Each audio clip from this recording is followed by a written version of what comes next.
It's exciting. Yeah, I don't actually know a whole lot about Nebraska. We have had a couple of common opponents, but they were early enough in the year, or they played Wyoming maybe right after us, so we didn't scout them. And then San Diego so early that by the time we get to San Diego, we're watching more recent games. So it'll be nice to go to those games just and see style wise. But they shoot a ton of threes. They're really good at it. They're in top 20 or top 25 in 3-point percentage as a team on a high volume. So just based on the stat sheet, that's going to be something that we have to do. Good rebounding team.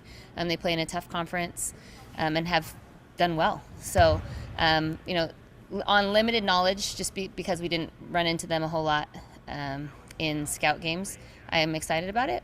We've never been a 9 seed, and I've been here for all the NCAA tournament teams except for that one year that I was away, which was our first year, and we weren't a 9 then either.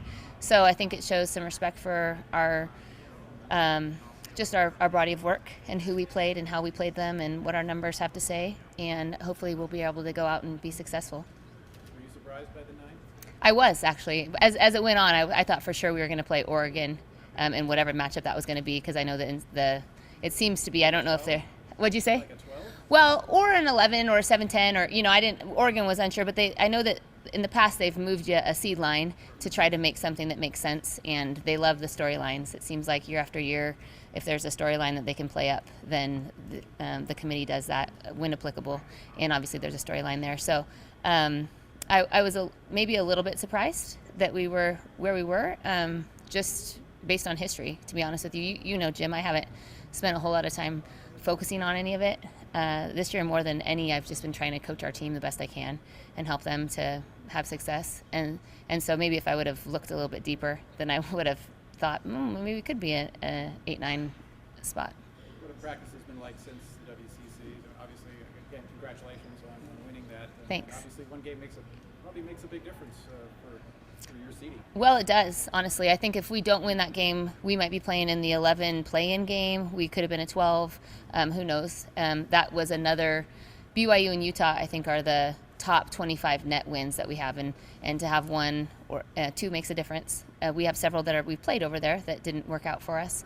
And our practices have been great, actually. I just told our team today at the end of practice, sometimes when you don't know who you're playing for before the WCC tournament or before the NCAA tournament, you struggle a little bit, you lose focus. And I've enjoyed the last few practices as much as I've enjoyed any practice with our team this year. They competed, and they worked on getting better. We're still harping on them. We're one of those, and I know people take a different approach, but we still believe we can get better and make improvements.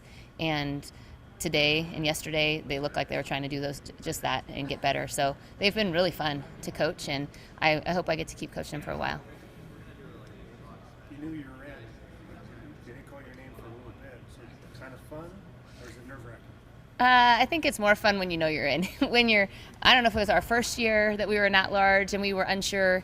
I had gone through it as an assistant, but we didn't win the tournament. And so that first year, they called us almost at the very end, and it was brutal. And so this time, I think if we hadn't won that BYU game, then it would have felt a little bit more stressful, just even though you think you're in. But today, I think it was all in good fun. The players were, Callie was pulling for Baton Rouge because she's from Louisiana originally, and I know the Trongs were pulling for Austin because they're from Texas, and I know Bree thought for sure someone had us playing in Ann Arbor at one point in some bracketology, and so I think obviously we ended up in any of those places, but that was more what it was we're not in Baton Rouge, we're not in Austin, and so Bree was certain. So I think it was kind of fun for our players, and a lot of new people who haven't got to do this, and even last year we did it in Volker by ourselves, spread out. It's very different, so it's nice to have you guys all with us and our family and friends up there couldn't hear it, but to play the game a little bit and just watch it unfold. I think it's been 4 years since you had like a normal selection day. Because 3 years ago you knew who you were going to play because it got league. Right. And then 2 years ago no tournament, and last year virtual. So what was this like to actually have some sense of normalcy in this experience? It's fun. Yeah, it's fun. It's a big deal, and those are the kind of things you do it for the games, but you also do it for so much more than that. And as coaches, I can think back to each big win or each big bad loss or I can pick that stuff apart. But I think as a player, when I think back on my playing days, I remember more stuff like that. and more stuff like the WCC tournament travel. And I remember the trip to Europe and, the fun things that I get to do with my teammates. And so I think for these guys, it's probably a lot of fun to sit up there and they'll remember that. And as a coach, I love having the kids up there with the team and all of you in person and all of our families in person and all of our staff in person. And it feels like it's supposed to be. So I'm really grateful that we're at that stage right now. Melody Kempton, can you kind of speak to how she's progressed from her freshman year to now? Yeah, well, when she was a freshman, all we asked her to do was rebound and run.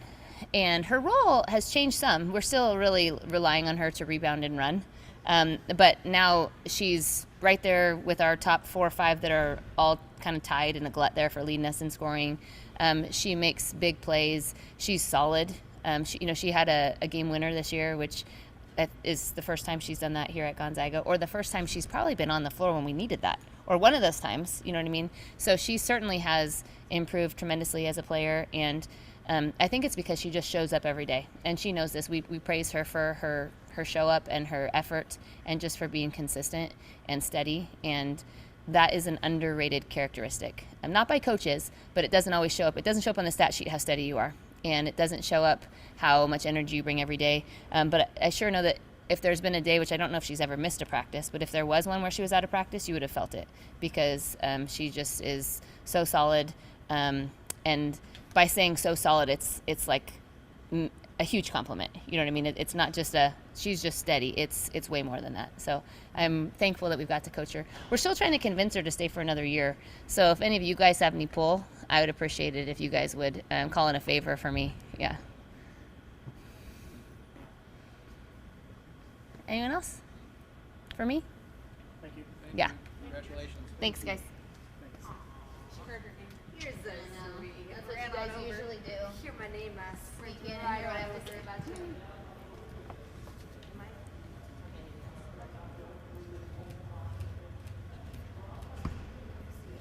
All right, whenever cameras are set, you guys have questions for Sarah Walker.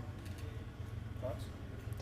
I'm super excited. This is my first true NCAA selection Sunday. So I'm just super excited. And a 9 seed, I was not expecting to be a 9 seed, so I'm just over the moon right now. I'm just super excited. Getting back to where you started college ball a little bit, neighboring Kentucky. Talk about just the expectations and what a difference one game makes, beating BYU last week.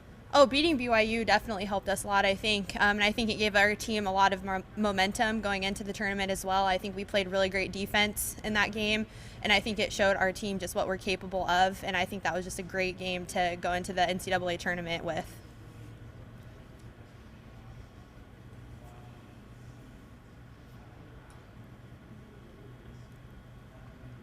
Anybody else?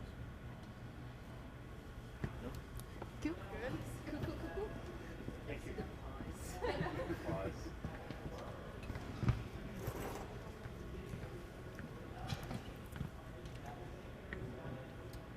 All right, whenever cameras are set, you can open up questions for Melody Kempton.